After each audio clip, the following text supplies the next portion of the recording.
engineers and leaders know that AI could accelerate their work. They can make people more efficient. And they see how, Leo specifically provides value to their competitors or other companies in the field.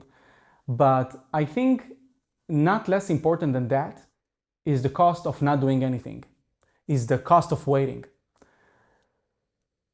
We are in the verge of revolution in mechanical engineering. We saw the same process happening in software engineering. We saw how we went in the last 4 years from the copy-paste era, from ChatGPT, into the dark factories that basically is a swarm of agents building software. We see product managers building full software products. We're about to see this revolution in mechanical engineering as well. There is no reason why it's not going to happen, and we already see results. Just the time to start a change takes at least a year. In a year from now, the entire field is going to be another stage.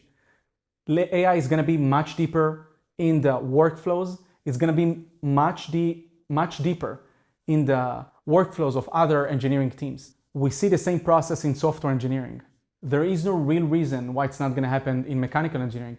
We see it not only in software engineering, but also in the work of lawyers and other professions, designers, right? All of them are generating products. They are generating software products or legal products, whatever.